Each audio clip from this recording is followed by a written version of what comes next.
खबर संभल से। संभल जिले के ताजा हालात बताते हुए क्या कहा मुरादाबाद के कमिश्नर ने। आपको बता दें, संभल के ताजा हालात बताते हुए मुरादाबाद के कमिश्नर ने कहा, संभल के हालात कंट्रोल में हैं। उस इलाके को छोड़कर दुकानें खुली हैं, स्थिति सामान्य है। जिस तरह के साक्ष्य मिले हैं, कड़ी कार्रवाई होगी। एनएसए तक की कार्रवाई संभव है। संभल के सांसद और विधायक पुत्र को उकसाने में आरोपित किया गया है। नए लड़कों से ये काम कराया गया जिनकी उम्र पढ़ने की है। सावे में 4 की मौत हुई थी। पोस्टमार्टम रिपोर्ट से देसी बंदूक में इस्तेमाल होने वाले कारतूस होना पाया गया। पुलिस पड़ताल करेगी। तो संभल में जो कल हिंसा हुई है, अभी फिलहाल क्या स्थिति है? अभी संभल में स्थिति एकदम शांत है।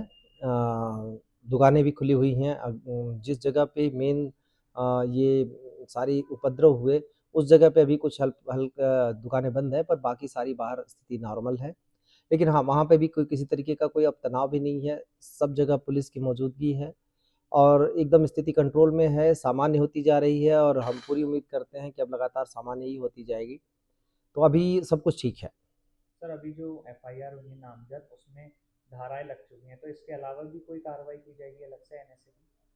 देखिए, इसमें जो जिस तरीके से पुलिस को साक्ष्य मिल रहे हैं उसमें के अनुरूप हम कार्रवाइयाँ कर रहे हैं। इसमें अभी तक कई सारे एफआईआर हो चुके हैं, आगे भी होने की संभावना है। उसमें जो वहाँ के माननीय सांसद हैं उनको भी इसको उकसाने के लिए इस पूरे उपद्रव को, जो माननीय विधायक है उनके पुत्र को इसके उकसाने के उसमें आरोप में आरोपित किया गया है। और आगे अभी जांच चल रही है, सीसीटीवी कैमरे भी देखे जा रहे हैं, क्योंकि ये पूरी तरह से अनायास ही की गई कार्रवाई थी कि मस्जिद में कोर्ट के आदेश पर सर्वे हो रहा था। उस सर्वे में दूसरी बार ये सर्वे होने जा रहा था। कोर्ट में सबको अपनी बात कहने का अवसर उपलब्ध था। अगर उस कोर्ट में नहीं तो उसके ऊपर भी अदालतें, उस जगह पे बात करने का अवसर उपलब्ध था। इसके बावजूद चुना गया कि इस तरीके की हरकत की जाए जिससे वहाँ का माहौल बिगड़े। इसमें किसी को भी इसमें बख्शा नहीं जाएगा। सबके खिलाफ कड़ी कार्रवाई करेंगे और आगे जैसी जैसी परिस्थितियां बनती जाएगी, जांच आती जाएगी। यहाँ तक कि हम उनके ऊपर भी नज़र बनाए हुए हैं जो इस मामले में अफवाह फैला रहे हैं। अभी एक वीडियो हमें मिला जिसमें इन जो उपद्रवियों ने गाड़ियों में आग लगाई, उससे जो उठते धुएं को एक अलग एंगल से लेके मस्जिद के और वहाँ पे धुएं के तौर पे दिखाया जा रहा है। उन सब पे हमारी नज़र है। वहाँ पर मुंह बांध के लोग आए थे, उसके बावजूद अलग अलग सीसीटीवी कैमरों से हम उसका परीक्षण करा रहे हैं। मस्जिद पर पथराव करके मस्जिद को क्षति पहुंचाने की कोशिश करने वाले को भी हम चिन्हित कर रहे हैं।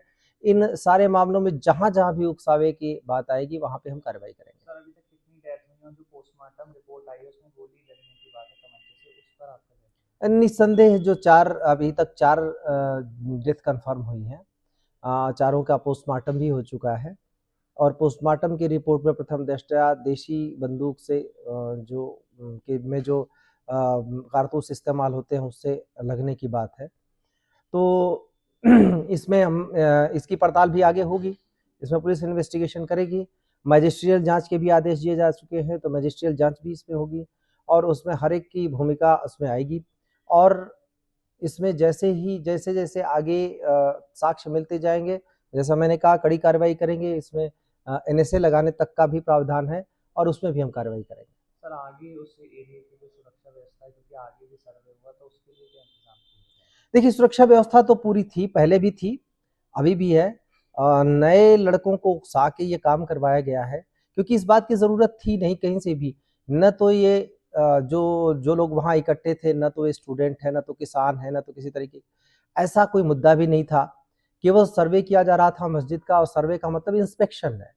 ये भी नहीं कि कोई चीज़ तोड़ी या कोई चीज़ खोली या ऐसी कोई भी चीज़ हो रही थी।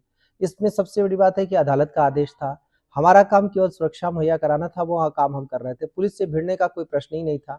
बहुत सारे लोग अलग-अलग तरीके से, अलग-अलग एंगल से इस चीज़ को रंग देने की कोशिश कर रहे हैं, पर इस बात का जवाब वो नहीं दे पा रहे कि वहाँ लोग इकट्ठे किस लिए हुए। नई उम्र के लड़के किस लिए इकट्ठे हुए, कोई बुजुर्ग वहाँ क्यों नहीं था उनको कंट्रोल का। अगर आना भी था तो बुजुर्गवार जो हर बार वहाँ नमाज पढ़ने आते, वो क्यों नहीं आए? ऐसा कुछ भी नहीं हुआ। वहाँ पे लोग इकट्ठे हुए, मुंह बांध के आए थे। तो क्या करने आए थे मुंह बांध के? फिर उन लोगों ने बिना उकसावे की सारी कार्रवाइयाँ की और अनायास तौर पर कई सारी चीज़ों को जोड़कर उस पर चीज़ें चलाई जा रही हैं, थ्योरीज बनाई जा रही हैं। बहुत स्पष्ट है कि जो लोग इसमें फ्यूलिंग करने का काम करेंगे उसके खिलाफ भी कार्रवाई करेंगे। आगे मुझे लगता है कि सबको ये बात धीरे-धीरे समझ में आ रही है कि ये बेवजह हुआ। हम लोग भी बातचीत में हैं सभी लोगों से, सभी पक्षों से, प्रयास भी कर रहे हैं और समझाने का भी प्रयास कर रहे हैं।